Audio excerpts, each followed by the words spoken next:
네, 안녕하세요. 반갑습니다. 한겨레일보 종목 클래스 파트너 전문가 이정열입니다. 자, 영상 하단에 더보기랑 댓글을 보시면은 강의를 신청하시는 방법들 나와 있습니다. 방법들을 통해 가지고 종목들, 관심 가지고 계시는 종목들이라든가 아니면 보유하고 있는 종목들 강의 신청을 해주시면은 제가 강의를 통해서 개인적인 견해들 그런 것들 설명을 드릴 수 있도록 하겠습니다. 자, 이번 영상에서는 SK바이오사이언스 17만 5천원 비중 25%다 이렇게 질문을 주셨는데 SK바이오사이언스 한번 볼 수 있도록 할게요. 17만 5천원 부근에서 비중이 25%입니다. 비중이 25%. 자, 우리 SK바이오사이언스를 알기 위해서는 좀 이 기업이 한 가지만 알면 되는데 그 외에 파생되고 있는 상황들, 여러 가지 복합적인 상황들이 굉장히 좀 많습니다. 많기 때문에 굉장히 좀 어려운 종목이다라고 할 수 있는데 우리가 이것만 알면 돼요. 사실 이 SK바이오사이언스가 백신 관련 기업입니다. 백신 쪽만 알면 되는데 일반적으로 투자를 하실 때는 이것만 보고 투자를 하시죠. GBP510입니다. GBP510 스카이코비원이라고 해가지고 이번에 임상을 했던 스카이코비원 백신, 코로나 백신이죠. 코로나 백신을 승인을 받았다. 자, 그럼 승인을 받았으니까 실적이 잘 나올 거 아니야? 실적이 잘 나오고 이 기업에 대한 기술력, 이 기업에 대한 가치 그런 것들이 증가되지 않을까? 거기에서 이제 투자하시는 분들이 굉장히 많았고 실질적으로 이 기업이 좀 아쉬운 게 있어요. 좀 빨리 이 승인을 빨리 받았다면 그리고 이게 1차 접종 대상이 아니라 부스터샷 여기에 대한 승인이었다면 그러면은 이 기업은 여기서 놀지 않고 지금 이미 30만 원 가 있었을 겁니다. 이게 무슨 얘기냐? 우리가 백신을 접종을 하기 위해서 1차 접종이 있고 2차, 3차, 4차 접종이 있습니다. 이때가 90%, 80%, 이때부터 30%, 20% 이렇게 쭉 떨어집니다. 백신 접종률이 떨어져요. 요즘에 코로나 백신 접종을 받으시는 분들이 계실까요? 저는 이제 주변에서 3차까지는 맞았다라고 하는데 백신은 4차를 맞았다라고 하시는 분의 얘기는 들어본 적이 없는 것 같거든요. 요즘에 코로나 백신 접종해라 라는 얘기를 예전에는 1차, 2차 할 때는 많이 했었죠. 접종을 안 하면은 거의 사회 분위기상 민폐인 그런 사람들이 많았잖아요. 그렇기 때문에 접종률이 굉장히 높았습니다. 근데 우리가 1차 접종 신규 백신 접종 대상자로 승인을 받았어요. 승인을 받은 건 이 부스터샷용이 아닙니다. 부스터샷용의 임상은 지금 진행을 하고 있어요. 진행을 하고 있는데 이게 무슨 얘기냐? 백신 접종을 안 하려고 하는 사람들한테 접종을 해야 된다는 얘기입니다. 1차, 2차 접종한 게 국민의 90%가 80%가 1차까지 접종을 했는데 대상에서 빠진다는 얘기예요. 그러면 거의 10% 정도의 국민들의 1차 접종 대상으로 GBP510을 접종을 시켜야 되는데 판매가 될까요? 접종을 1차를 지금까지 안 하신 분들이 백신 접종을 맞을까요? 이걸 우리가 한번 고민을 해봐야 되는 것들이죠. 그렇기 때문에 스카이코비원을 이걸로 실적을 좀 잘 내기 위해서는 해외에다가 수출을 해야 돼요. 수출을 해야 되고 이거를 정부가 이전에 임상을 해가지고 승인하기 전에 이제 조건부 승인 신청을 할 때쯤에 정부가 선계약을 해가지고 해외 수출용으로 선계약을 해서 외교적으로라든가 정치적으로라든가 그런 쪽으로 좀 이용을 하기 위해서 선계약을 체결을 한 게 있습니다. 그게 납품이 돼야 실적으로 반영이 되겠죠. 그게 3분기라고 봐요. 3분기 이후에 반영이 된다고 봐요. 이 GBP510 이거 백신으로 실적을 내기에는 정부의 역할이 좀 중요한데 정부의 실적은 3분기쯤에 반영이 될 거다. 이렇게 보는 게 맞겠죠. 자, 그러면은 GBP510은 이 정도로 넘어갑니다. 넘어가는데 자, 그리고 우리 노바백스가 있죠.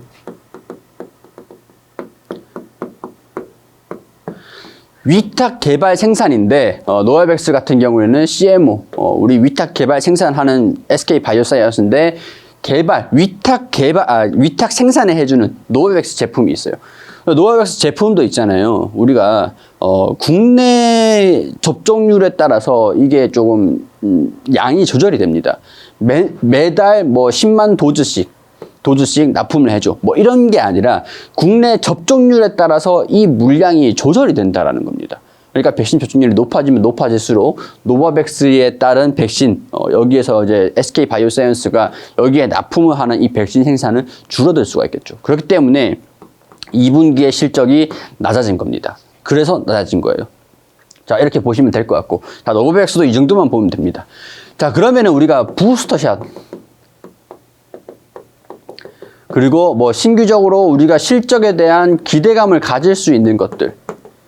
이런 모멘텀이 필요하잖아요. 주가를 좀 끌어올리기 위해서 이런 실적에 대한 기대감들이 반영이 돼야 되는데 거기에 대한 부분들은 부스터샷 임상 여부들일 거고, 그리고 해외 수출하는 것들, WHO에 납품을 하는 것들, 그리고 뭐 코백스라고 해가지고 글로벌 이제 신흥국들한테 백신을 공급을 하기 위한 그런 판로를 뚫어야 되는데, 임상이 나오고 승인을 받아야 다국적, 지금 이제 보면은 영국에도 그렇고 다국적 임상을 진행을 하고 있는 게 부스터샷 용도예요. 임상을 지금 진행하고 있는 겁니다. 진행을 해서 부스터샷 용으로 승인을 받아야. 근데 여기에 대한 기대감들은 있긴 있어요. 왜냐면 일단은 품목 허가를 받고 지금 상용, 어떻게 됐든 간에 일단은 스카이코비언을 판매를 하려고 이제 승인은 다 받은 상황이잖아요. 근데 부스터샷 용으로 부작용이 있느냐, 다른 이제 백신이랑 교차로 접종을 했을 때 부작용이 있느냐 없느냐 이런 것들을 검증을 하는 건데, 이 약물 자체적으로는 부작용이 거의 없으니까 승인을 받았겠죠. 일단은 효과도 있고 효능이라든가 부작용에 대한 부분들은 앞서 품목 허가를 받기 위한 1, 2, 3차에서 거의 대부분 좀 그 결과가 있을 겁니다. 근데 이제 교차 접종을 했을 때의 부작용에 대한 부분들은 임상을 진행하고 있는데 이게 승인을 받을 것이라는 기대감들은 있어요. 대신 시간이 필요할 뿐인 거죠. 시간. 그때 동안 우리 코로나 확진자들이 증가되거나 뭐 변이 바이러스의 효능이 있느냐, 그런 것들은 변수라고 할 수 있어요. 변수.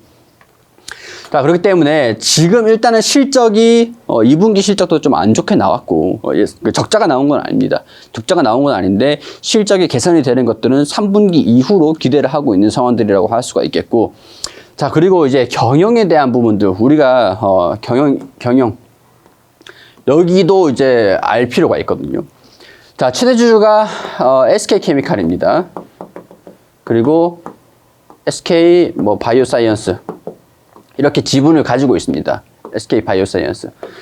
자, 그렇게 되면은 SK케미칼의 최대주주인데 지금 SK 바이오사이언스의 좀 쪼개기 상장이라고 하죠. 지분을 가지고 있는 거를 물적 분할 상장을 했기 때문에 SK 바이오사이언스 자금이, 투자 자금이 이동이 됐고 SK케미칼의 주가가 많이 저평가를 받고 있으니까 SK 바이오사이언스를 SK케미칼 주주들한테 현물로 배당을 해라.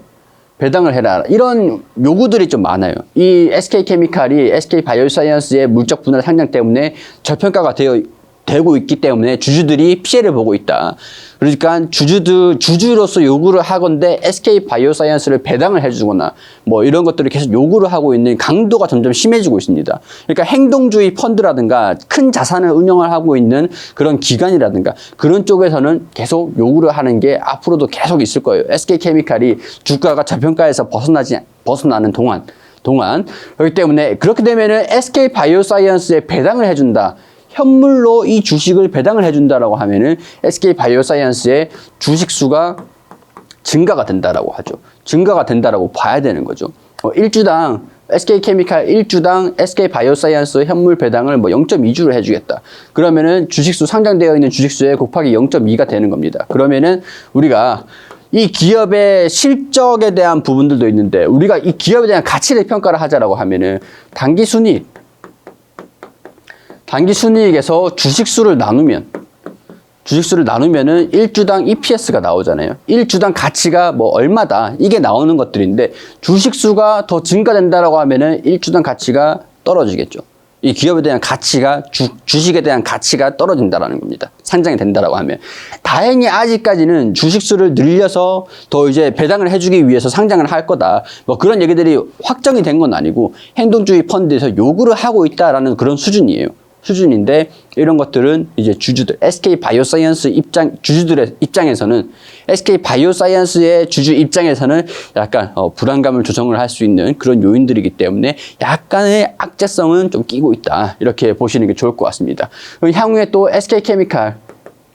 SK케미칼이라든가 SK케미칼에 뭐 배당을 해준다 안 해준다 뭐 그런 얘기들이 좀 있을 걸로 보이고 여기에 대한 이제 발언들 회사의 입장들 그런 것들을 확인을 해볼 필요가 있겠고 부스터샷용으로 임상에 대한 결과들 그리고 뭐 스카이코비온이 해외에 뭐 코백스에 납품을 해가지고 뭐 그런 것들 그리고 정부에 판매를 됐던 것 그런 것들 3분기 이후에 3분기에 전반적으로 이 회사의 변곡점 그런 것들이 조금 운명이 좀 결정되지 않을까 그런 생각들이 좀 든다라는 것들이죠.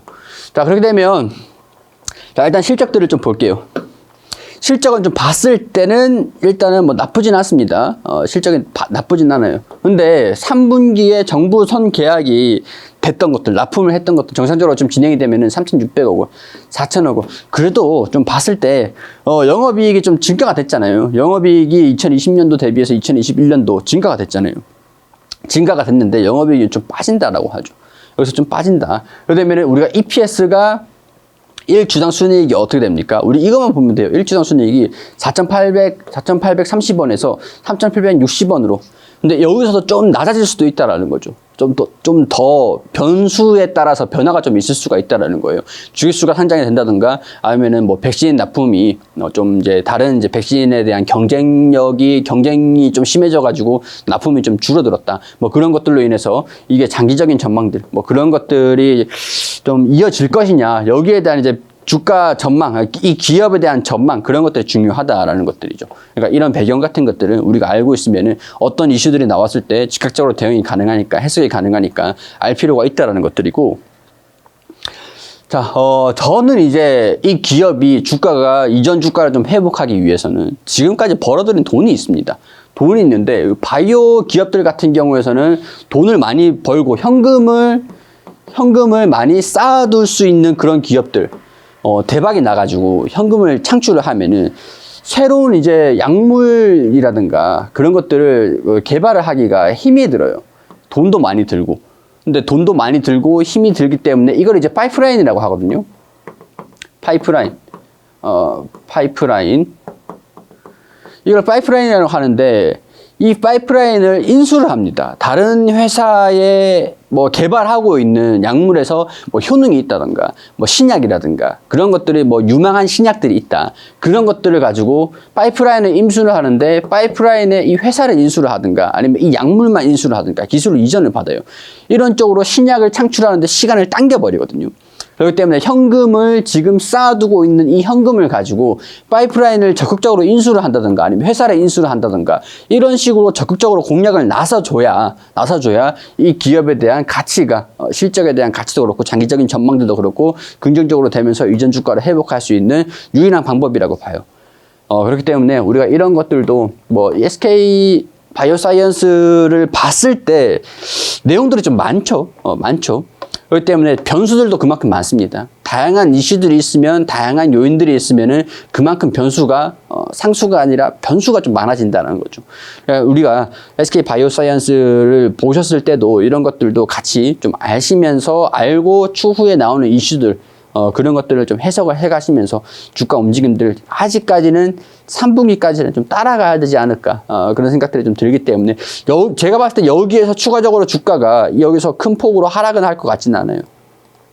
빠져봐야 10만 원 이하로 빠질 것 같지는 않습니다. 그렇기 때문에 이런 것들 참고하셔가지고 지금 이제 주가가 17만 5천 원 정도 수준이라고 하셨는데 평균 단가를 여기서 이제 우행보하는 거 박스권에서 우행보를 하면은 평균 단가를 좀 낮추시고 매수를 해가지고 또 매도하고 매도를 좀 반복하셔가지고 평균 단가를 계속 꾸준히 낮춰가시는 것들 그런 것들 하반기까지 그런 전략들이 좀 유효하지 않겠느냐 그렇게 개인적인 생각들을 말씀을 드릴 수 있을 것 같습니다. 자, 모쪼록 도움이 좀 되셨으면 좋겠습니다. 저도 명확하게 말씀을 드릴 수 있는 상황이 아니기 때문에 여기까지 여러분들이 이해하실 수 있도록 설명을 좀 드리긴 했는데 일단은 이런 내용들이라도 여러분들한테 도움이 좀 되셨으면 좋겠다는 그런 마음입니다. 자, 도움이 되셨다면 구독과 좋아요 부탁드리고 영상 하단에 댓글 더보기 확인하시면서 다른 종목들도 계속 이제 보내주세요. 자, 오늘 이제 영상 SK 바이오사이언스는 여기까지 마무리할 수 있도록 하겠습니다.